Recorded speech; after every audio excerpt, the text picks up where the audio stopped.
What up, snackers? It's me, Bryson, back again on another adventure in the chocolate capital of the world, Belgium.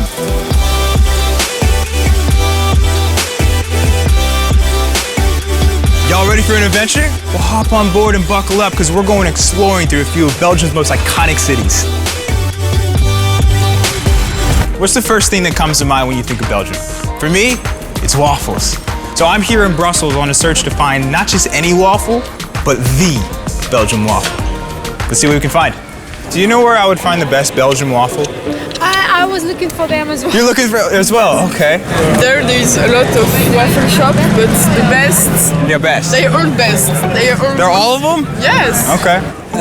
You go there street and turn right. There is traditional Belgian waffle bar. Okay. What's going on, man?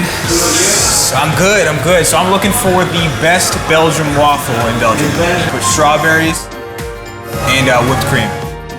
All right, so I got two waffles here. I got the Brussels waffle, and then I got the classic street waffle. I think I'm gonna go with the classic street waffle first. Oh, Lord have mercy. Got some strawberries. All right, so I just tried that street waffle. Now it's on to the Brussels.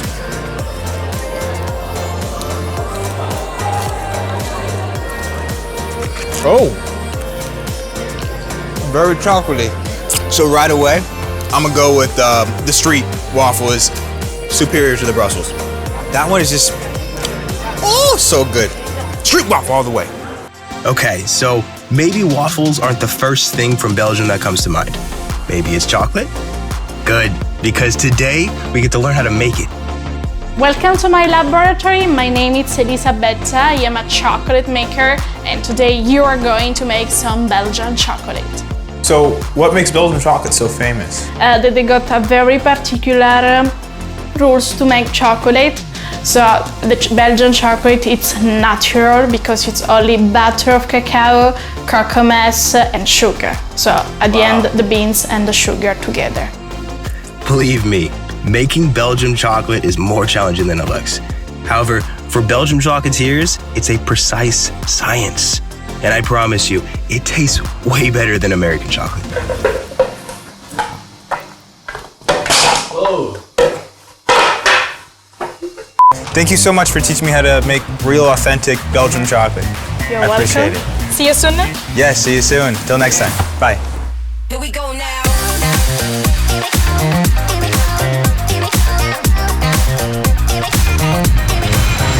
All right, snackers, we explored the capital city of Belgium, Brussels. But now it's time to venture off into a very unique region of Belgium, a city built on water, the medieval city of Ghent. We're here today with our captain, Lou. He's gonna show us around. There you see the Belfort, and there's the cathedral, and that's the church. Ghent is known as the city of the three towers. You can see here the three towers in front of you. Ghent is such a unique place unlike anywhere I've ever seen. Cruising along the canals, seeing Hogwarts-like castles and towers are some of my favorite memories. You have to see it for yourself. I'm gonna crash the boat. It's a great time, man. Thank you so much for your journey, yeah. On to the next one. Okay, so we got to see Ghent by sea. Now it's time to explore Ghent by land and check out some local favorites.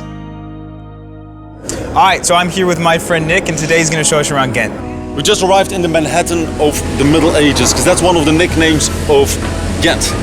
14th century, we were one of the biggest over here in Western Europe, economical heart, and with some imagination, medieval skyscrapers right over here. Right over here, we got the oldest candy shop in the city, locally run by a family already since 1904, the family Temmerman. Wow, 1904. Want to try some candy? Absolutely. Let's do that. There's a pretty famous one as well. It's called Merletrek. If I could translate it into English, it would be a strange face. Strange face? Oh, man. Strange face. I didn't know, man. It's sour. I'm having flashbacks to London. What do we got right over here? We got the real Belgian fries. You already know that. I was just about to say, man, you advised me not to say French fries. Exactly. It's Belgian fries. We get them in the most traditional way, which is fries, and on top there's stoofvlees sauce, which is a beer meat sauce. It's a brown kind of thing. And on top of that, there's mayonnaise. This is the way to eat the fries. Really? Yeah. Oh, man. Exploring Belgium has been amazing, but let's not forget why we travel all the way here.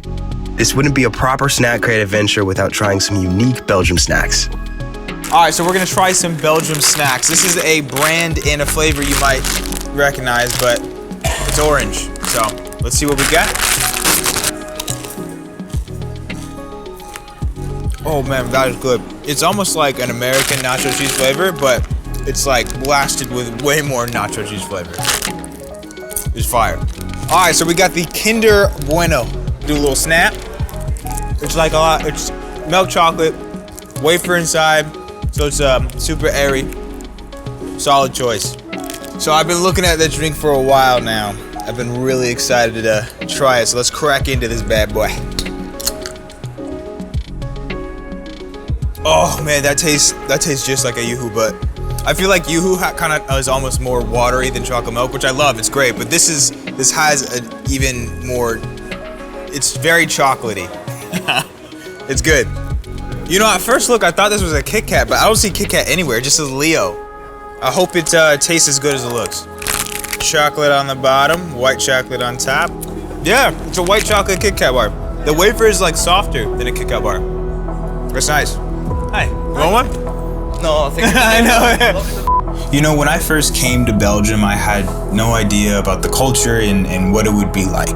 But my time here has been really amazing. I've met some amazing people, and I'm really not ready to leave. I can't wait to be back.